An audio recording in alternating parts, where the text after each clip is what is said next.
Saudara-saudara, saya ingin membacakan bagi kita dari Matius pasal 20 ayat yang ke-16. Sebuah perumpamaan yang Kristus pernah kisahkan atau sampaikan kepada murid-muridnya. Matius pasal 20, saudara-saudara, ayat 1 hingga ayat yang ke-16. Adapun hal kerajaan surga sama seperti seorang tuan rumah yang pagi-pagi benar keluar mencari pekerja-pekerja untuk kebun anggurnya.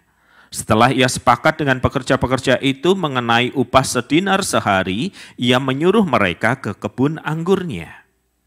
Kira-kira pukul 9 pagi ia keluar pula dan dilihatnya lagi ada orang-orang lain menganggur di pasar. Katanya kepada mereka, pergi jugalah kamu ke kebun anggurku dan apa yang pantas akan kuberikan kepadamu. Dan mereka pun pergi. Kira-kira pukul 12 dan pukul 3 petang ia keluar pula untuk melakukan hal yang seperti tadi. Kira-kira pukul 5 petang ia keluar lagi dan mendapati orang-orang lain pula. Lalu katanya kepada mereka, mengapa kamu menganggur saja di sini sepanjang hari? Kata mereka kepadanya, karena tidak ada orang mengupah kami. Katanya kepada mereka, pergi jugalah kamu ke kebun anggurku.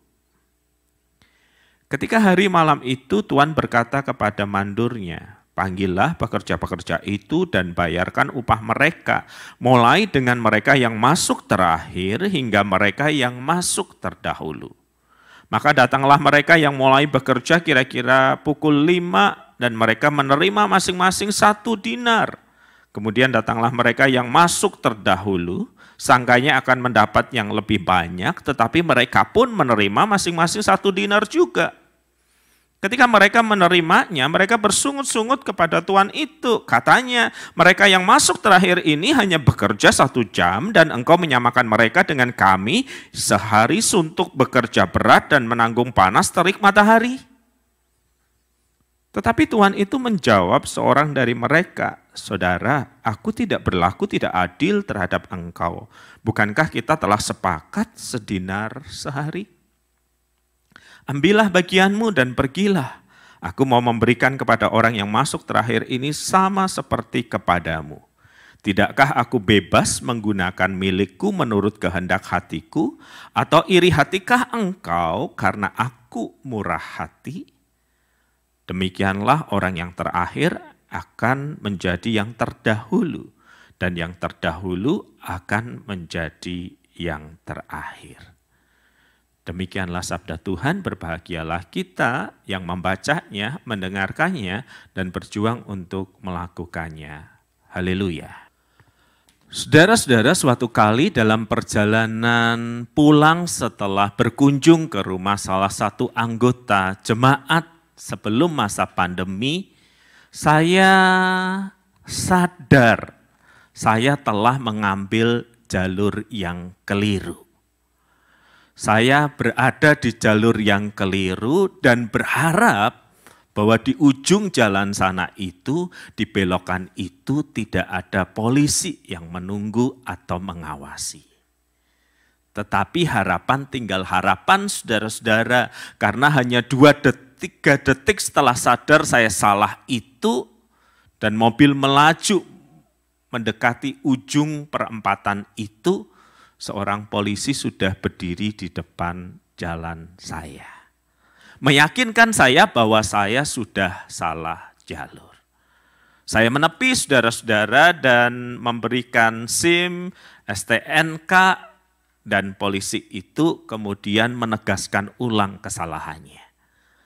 Harusnya Bapak masuk jalur ini itu di sono tuh, di ujung jalan sono itu. Bukan di tengah perjalanan Bapak baru memotong. Ini salah. Apakah Bapak mengerti kesalahan Bapak? Saya bilang, iya, saya mengerti. Saya melakukan kesalahan karena saya tidak terbiasa dengan jalur ini. Lalu dengan SIM dan STNK yang sudah di tangannya, polisi itu bertanya, kalau sudah seperti ini, enaknya gimana Pak? Saudara-saudara, apakah saudara-saudara mengerti arah pertanyaannya?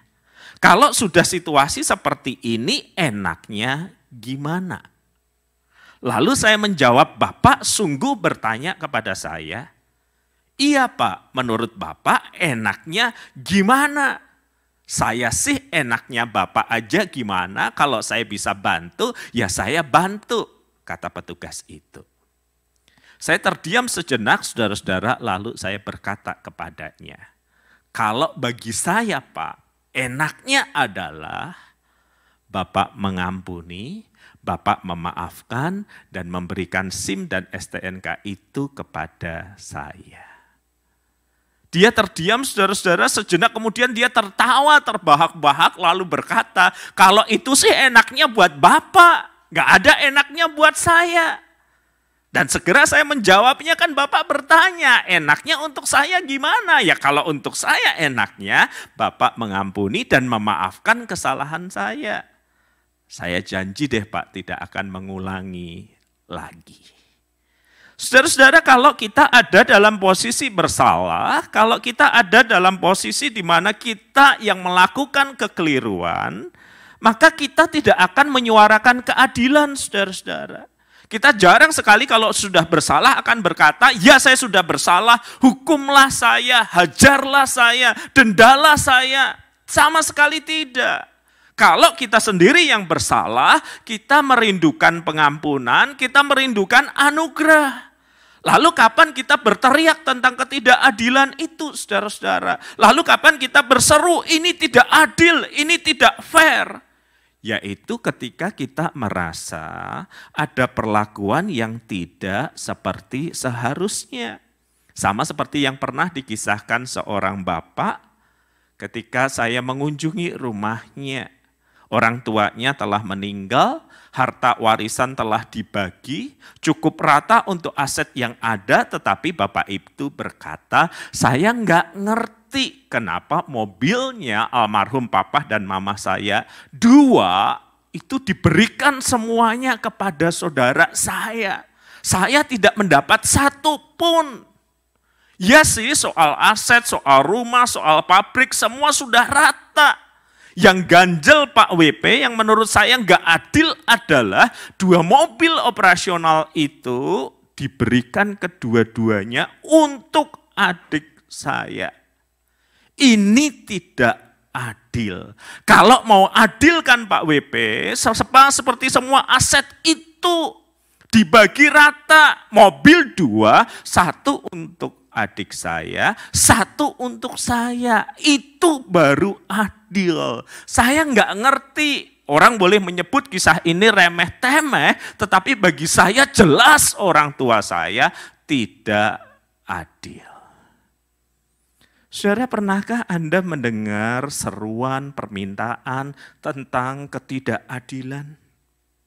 Pernahkah Anda mendengar orang berkeluh kesah di perusahaan, di keluarga, di masyarakat dan berkata, ini tidak adil, kenapa saya hanya menerima sebegini, kenapa saya diperlakukan seperti ini? Saya yakin kita pernah mendengarkannya, saudara-saudara. Dan bukankah seruan yang sama kita dengar dari Matius pasal 20 yang tadi kita baca bersama-sama? Di ayat yang ke-11 terbaca demikian, saudara-saudara. Ketika mereka menerimanya, mereka bersungut-sungut kepada Tuan itu. Katanya, mereka yang masuk terakhir ini hanya bekerja 1 jam, dan engkau menyamakan mereka dengan kami yang sehari suntuk bekerja berat dan menanggung panas terik matahari. Keluhan ini adalah keluhan yang wajar dalam kisah perumpamaan yang Yesus katakan, bukan saudara-saudara? Mereka ini adalah para pekerja yang sudah bekerja sejak pagi hari. Mereka bekerja sejak pagi hari. Di dalam kisah perumpamaan Tuhan Yesus, kemudian pemilik itu pada pukul 9, 12, 3 petang, dan bahkan 5 petang, 1 jam sebelum matahari terbenam, masih terus memanggil pegawai untuk bekerja di kebun anggurnya. Dan kini mereka sedang ada di dalam antrian pembayaran. Dan sang tuan mengatur sedemikian rupa supaya yang masuk jam 5 tadi menerima upah terlebih dahulu.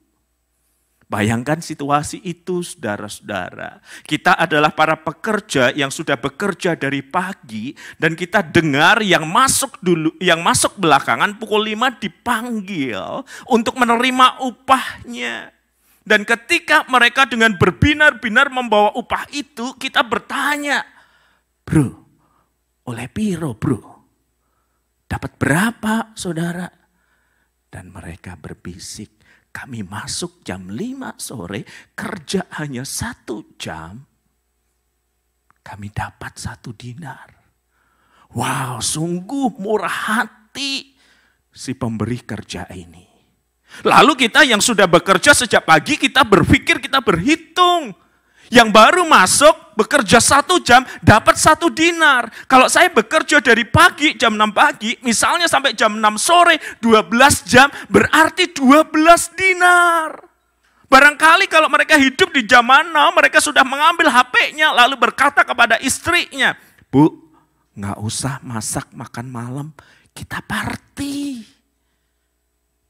Kenapa Pak? Yang kerja 1 jam dapat 1 dinar Bu. Aku kerja 12 jam, hitungan dewek dapat berapa? Lalu di rumah sang ibu udah berpikir 12 dinar. Langsung mungkin kalau hidup zaman sekarang dia keluarkan HP-nya. Dia lihat mau order apa kali ini ya. Yang spesial. Biasanya 1 dinar untuk hidup 1 hari, sekarang suamiku bakal dapat 12 dinar. Harapan mereka membumbung tinggi saudara-saudara. Tetapi pada titik inilah mereka merasa ada ketidakadilan setelah mereka dipanggil dan mereka juga menerima jumlah yang sama, 1 dinar. Dan mereka mengeluh bukan? Kami ini bekerja dari pagi sampai menjelang malam. 12 jam cuman menerima 1 dinar, sama seperti mereka yang hanya 1 jam, sama seperti mereka yang hanya 3 jam, sama seperti mereka yang hanya 6 jam. Yang benar saja, mana ada modal penggajian kayak begini. Oh, kalau peristiwa itu terjadi di zaman now, saudara-saudara, serikat buruh pasti sudah bergerak. Ini ketidakadilan yang jelas nampak di depan mata. Mereka pasti sudah posting di media sosial, mengata-ngatai pemimpin mereka, gak ngerti berhitung lah, gak ngerti bisnis lah, gak ngerti apapun lah. Saya rasa kalau itu terjadi di zaman now, peristiwa ini sudah viral di medsos.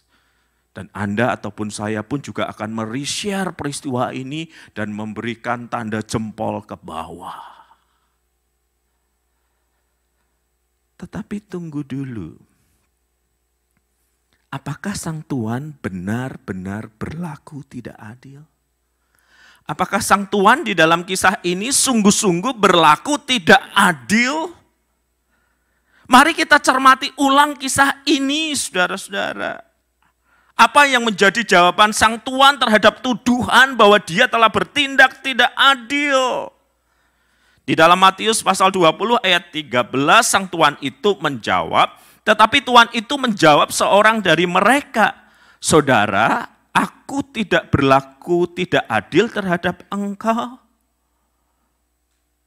Saudara, aku tidak berlaku tidak adil terhadap engkau. Bukankah kita telah sepakat sedinar sehari? Dan di dalam perumpamaan itu, bukankah itu kesepakatan bagi mereka yang bekerja dari pagi? Masuklah ke kebun anggurku dan aku akan memberikan 1 dinar. Kepada mereka yang masuk sesudahnya, sang tuan hanya berkata, masuklah ke kebun anggurku, bekerjalah, aku akan memberikan upah yang pantas. Tidak pernah dijanjikan atau disebutkan berapa yang pantas itu. Tetapi bagi mereka yang masuk sejak pagi Dicatat setelah ia sepakat dengan pekerja-pekerja itu mengenai upah sedinar sehari, baru mereka masuk. Jadi apakah sang tuan berlaku tidak adil? Tidak. Dia sudah memberikan sesuai dengan kesepakatan yang dikatakan di awal, 1 dinar sehari. Dan kemudian sang tuan di dalam perumpamaan Kristus ini mengatakan, tidakkah aku bebas mempergunakan milikku menurut kehendak hatiku? Bahasa sekarang, ini duit-duitku, Rek. Terserah aku, bukan? Lalu kalimat selanjutnya, atau iri hatikah engkau karena aku murah hati? Ini inti permasalahannya, saudara-saudara. Bukan karena ia berlaku tidak adil, dia sudah memberikan sesuai dengan kesepakatannya.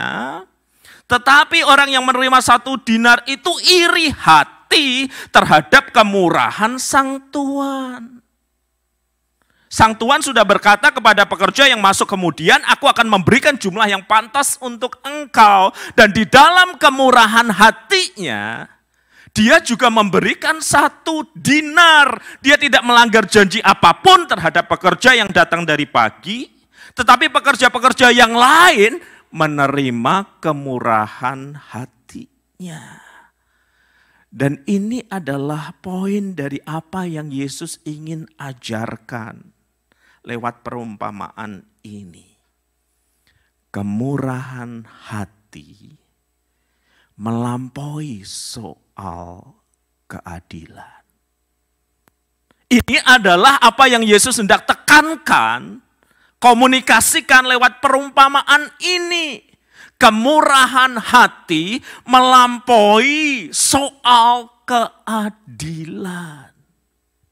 Dan berulang kali Yesus berbicara tentang kemurahan hati yang melampaui soal keadilan ini ketika ia bercerita tentang anak yang terhilang itu. Anak yang sudah menghabiskan harta orang tuanya, anak yang sudah meminta warisan sebelum waktunya. Ketika anak itu datang dengan segala kondisinya yang buruk, bapak itu berlari mendapatkan anak itu, memeluknya, melakukan pesta untuknya, meneguhkan kembali identitasnya. Ada gambaran tentang kemurahan hati Bapa di surga yang digambarkan Yesus lewat kisah itu. Tetapi bukankah ada si sulung yang berkata, aku adalah bekerja keras untuk Bapa dan tidak sekalipun engkau memberikan yang kecil untuk kami nikmati bersama dengan teman-temanku, bukan?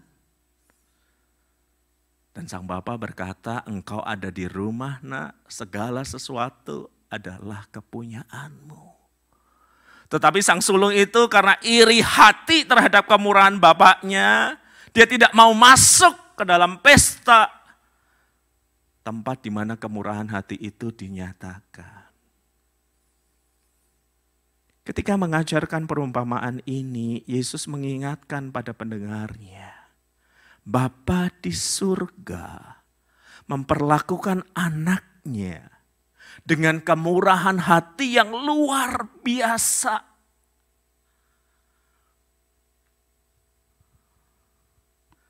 Bapa di surga yang menerbitkan matahari bagi orang yang jahat dan yang baik, yang menurunkan hujan bagi orang yang benar dan orang tidak benar, memperlakukan seluruh manusia dengan kasih dan kemurahan hati, baik bagi orang yang jahat maupun orang yang benar. Dan Bapa yang di surga yang mengerti keberdosaan dan kebersalahan manusia. Dan kalau berbicara tentang keadilan, maka selayaknya manusia binasa. Tetapi dari kemurahan hati yang besar, ia telah mengaruniakan anaknya, Yesus Kristus. Supaya yang percaya tidak binasa, melainkan beroleh hidup yang kekal. Dan dengarlah apa yang Paulus tuliskan kepada jemaat di Efesus tentang kemurahan hati Allah itu. Tetapi Allah yang kaya dengan rahmat, oleh kasih-Nya yang besar yang dilimpahkannya kepada kita, telah menghidupkan kita bersama-sama dengan Kristus. Sekalipun kita telah mati oleh kesalahan-kesalahan kita, oleh kasih karunia, oleh kemurahan, engkau diselamatkan. Saudara-saudara, Tuhan Yesus ingin mengajar kepada Anda dan saya bahwa Bapa yang di surga itu berurusan dengan kita di dalam kemurahan hati yang sangat besar. Semua orang baik dan buruk menerima sinar matahari dan hujan. Dan karena kasih-Nya yang besar, Ia memberikan Yesus Kristus. Supaya tidak ada lagi penghakiman. Dan di dalam kasih dan anugerah yang besar, Dia telah menghidupkan kita. Dan oleh kasih karunia kita telah diselamatkan. Kita hidup bukan karena keadilan dari Bapa di sorga dalam kehidupan kita. Kita ini banyak salah dan dosa. Dan kalau Allah berurusan kita dengan keadilan, menuntut keadilan itu dari hidup kita. Siapa yang masih bertahan hidup pada saat ini? Hari ini kita bisa saja menangisi segala dosa dan kesalahan kita.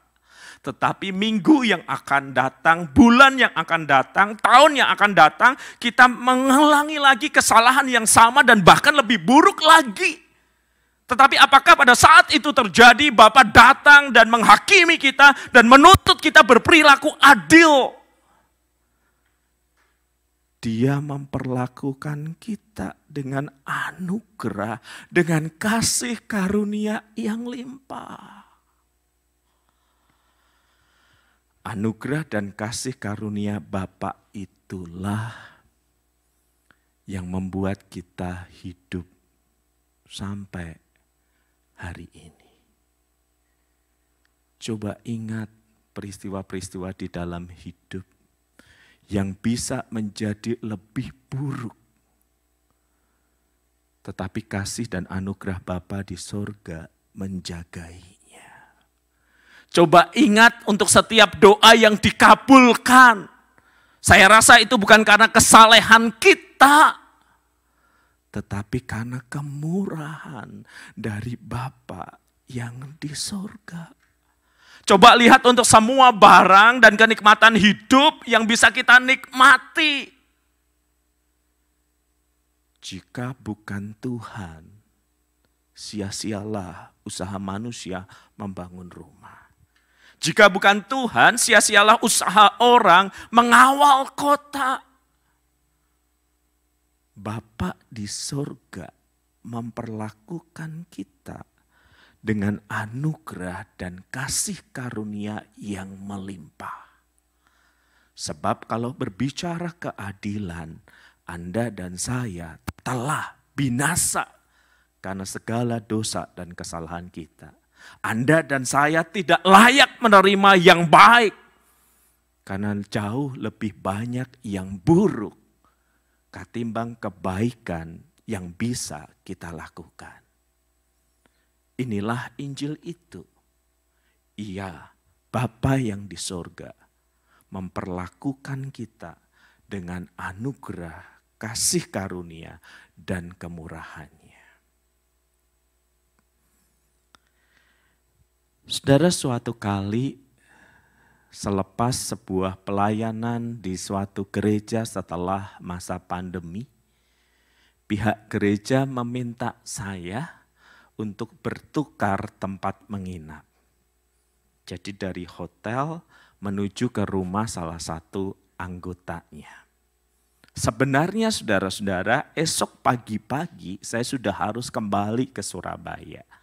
Tetapi karena ada permintaan khusus, maka saya meluangkan waktu dan bersedia sore itu mengemasi barang saya dan pindah ke rumah salah satu anggota mereka. Rumah itu cukup besar, saudara-saudara, tetapi hanya dihuni oleh sang bapak. Anak-anaknya semua berkuliah di luar kota dan luar negeri dengan beberapa pembantu yang mengurusi rumah itu. Kami makan malam, saudara-saudara, dan ketika saya makan malam, saya sedang menyadari bahwa ada sesuatu yang tidak lazim di potret keluarga yang mereka taruh di ruang makan itu. Ada potret si bapak, ada potret almarhum, saya baru kemudian tahu, ibu, dan potret 3 anak mereka. Apa yang tidak lazim, saudara-saudara? Anak pertama tinggi, ganteng, kulitnya putih. Kalau Anda susah bayangkan, lihat saja ke layar Anda. Anak yang kedua, saudara-saudara, seorang perempuan cantik, menarik, berkulit putih, berambut lurus. Tetapi anak yang ketiga nampaknya jauh berselisih secara usia. Ya mungkin sekitar 4-5 tahun dibanding kakak-kakaknya. Kulitnya gelap, rambutnya berombak, dengan wajah yang berbeda dari saudara-saudaranya. Maka setelah makan itu saya bertanya, Pak mohon maaf.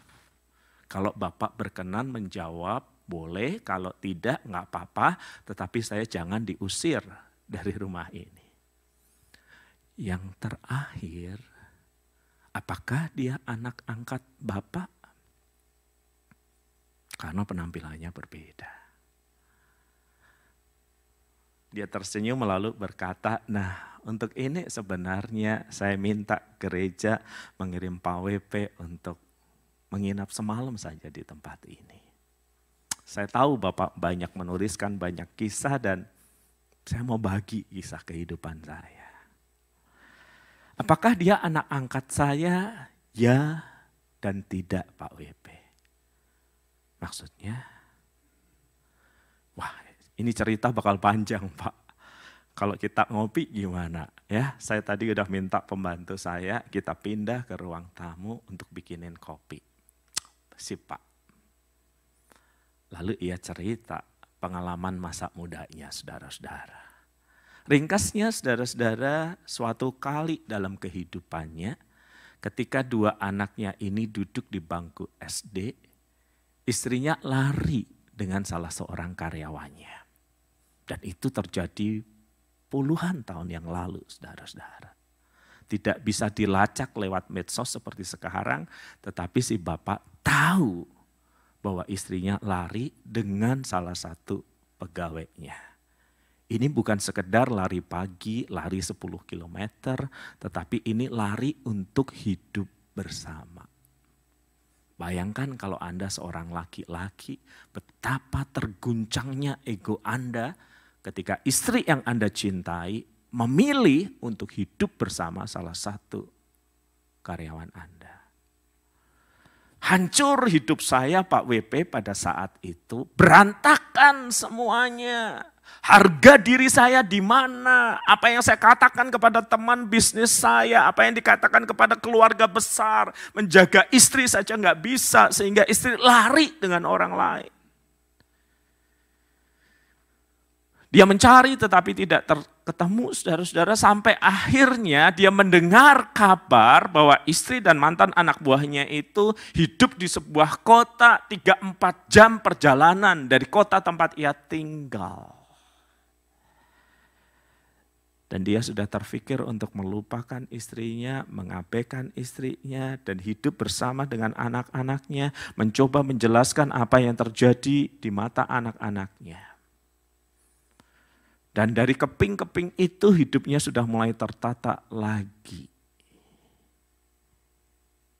Sampai kurang lebih 2 tahun kemudian, di suatu pagi, pembantunya berteriak-teriak. Ibu pulang, ibu pulang, ibu pulang. Dan anak-anak itu mendengar suara itu ketika mereka bersiap untuk berangkat ke sekolah, lari ke depan.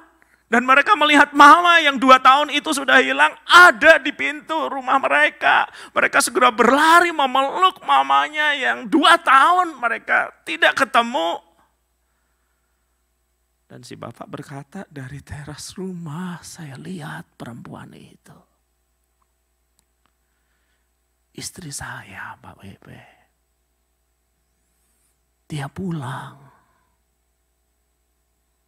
Tetapi saya juga tahu ada sesuatu yang berbeda.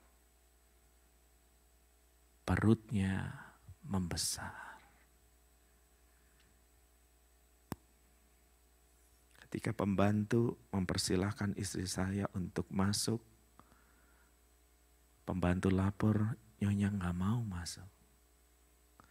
Jadi saya keluar dan tanya, mau apa? Kamu mau apa? Hidup kami sudah baik-baik tanpa kamu. Kenapa kamu datang kembali? Kamu hamil kan? Ditinggalkan oleh orang itu kan? Dan kamu balik kan? Saat itu istri saya tidak menjawab pertanyaan apapun. Dan dia bilang, iya aku hamil. Tapi aku tidak ingin kembali ke rumah ini sebagai istrimu, sebagai ibu dari anak-anak ini, aku tidak layak. Aku mau kembali, aku mau minta tolong. Aku kembali sebagai pembantumu. Sebagai pembantu dari anak-anak ini. Aku gak punya tempat lagi.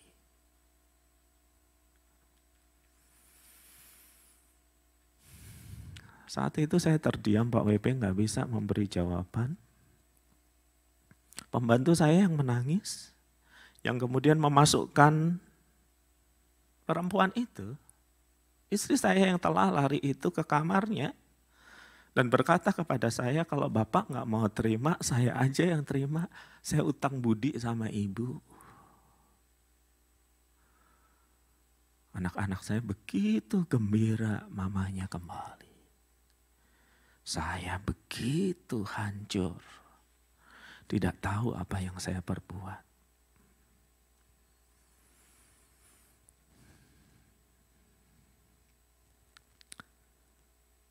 5-6 bulan kemudian, atau 4-5 bulan kemudian, istri saya melahirkan. Diurus oleh pembantu saya. Dan ketika saya tahu wajah dari bayi itu, sakit adik saya makin memuncak. Luka di sini. Saya nggak pernah melihatnya lagi, saya nggak pernah mau menengoknya lagi. Terserah dia tinggal di situ bersama dengan pembantu. Tapi anak-anak saya, Pak, hampir tiap hari mereka masuk ke kamar mamanya. Hampir tiap hari kalau nggak dipanggil mereka nggak mau tidur di kamarnya sendiri. Dan berkata, aku mau tidur sama mama, aku mau tidur sama mama. Biar mama punya adik yang baru, aku mau tidur sama mama. Aku kangen sama mama.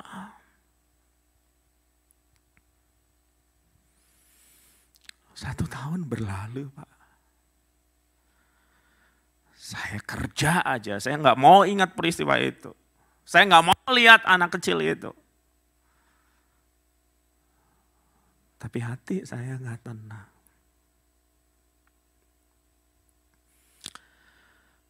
Sampai suatu saat di dalam kegelisahan yang besar,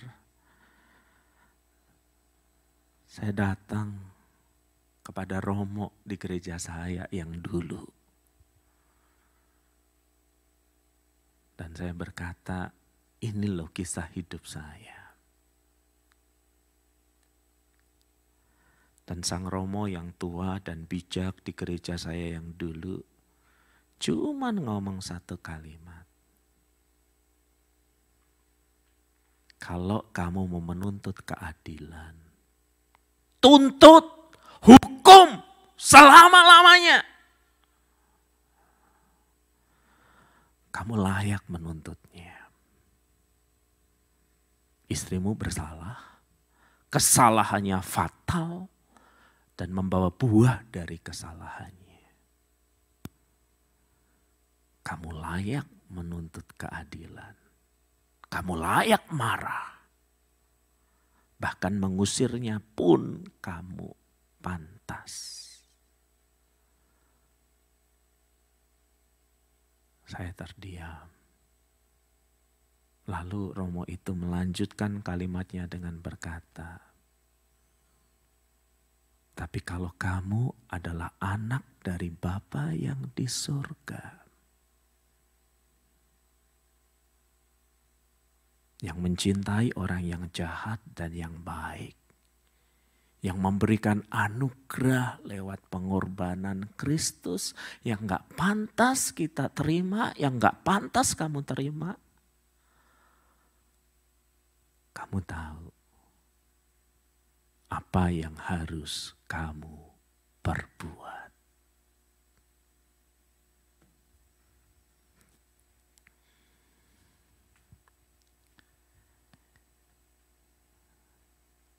Saya butuh kurang lebih 1 tahun setelah mendengar perkataan itu untuk kemudian melangkahkan kaki ke kamar pembantu tempat istri saya membesarkan anak, tempat anak-anak saya biasa bermain. Melihat anak itu, terluka hati saya. Tetapi melihat istri saya yang udah 2 tahun membersihkan rumah, merawat anak-anak, tak sekalipun ia menginjakkan kakinya ke kamar karena merasa tidak layak.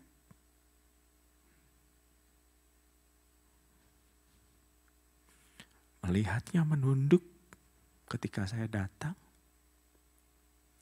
saya seperti mendengar suara Kristus.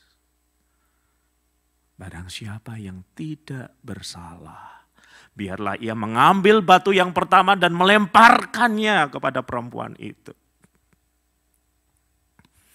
Dan saya tahu, saya tidak layak mengambil batu dan melemparkannya. Karena saya pun bersalah dan berdosa dalam banyak hal. Tetapi ia mengampuni. Kami berrekonsiliasi, saling memaafkan. Dan potret keluarga itu diambil ketika ulang tahun pernikahan kami. Janji kami diperbaharui. Dan ajaibnya, saya bisa memeluk anak itu. Bukan lagi dengan kemarahan dan sakit, tetapi dengan kasih yang melimpah.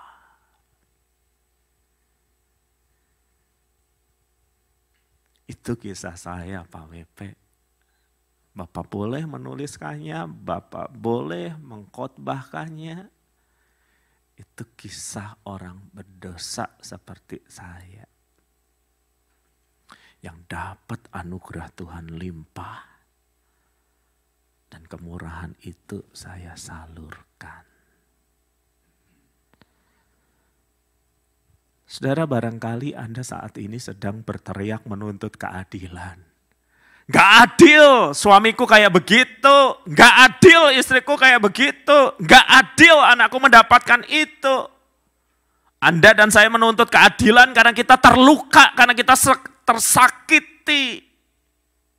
Dan kadangkala kita merasa pantas membalas, kadangkala kita pantas menghajar, kadangkala kita pantas melakukan apapun yang kita anggap perlu untuk memuaskan diri kita. Tetapi kita yang hidup karena anugerah dan kemurahan Tuhan. Kita hidup bukan karena keadilan Tuhan, karena kalau Tuhan menuntut keadilan, binasalah kita, tak terpeliharalah hidup kita karena banyak kesalahan dan dosa. Tetapi Dia yang memberikan anugerah dengan limpah itu.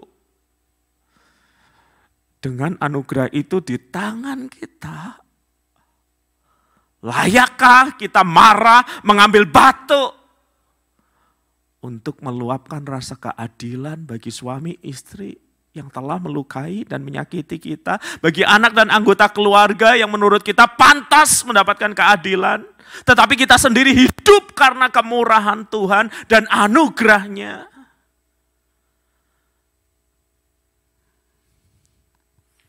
Karena Bapa di surga begitu murah hati. Ia memberikan Kristus sehingga kita menjadi anak-anaknya. Ia memelihara hidup kita setiap hari. Dan di dalam limpahan kemurahan Tuhan itu, biarlah kemurahan yang sama kita teruskan bagi orang-orang yang telah melukai kita. Karena dengan demikianlah kamu menjadi anak-anak Bapamu yang di sorga, yang menerbitkan matahari bagi orang jahat dan orang baik, yang menurunkan hujan bagi orang benar dan orang yang tidak benar. Mereka yang hidup karena kemurahan Tuhan mesti memperlakukan orang lain dengan kemurahan yang sama. Mari kita berdoa.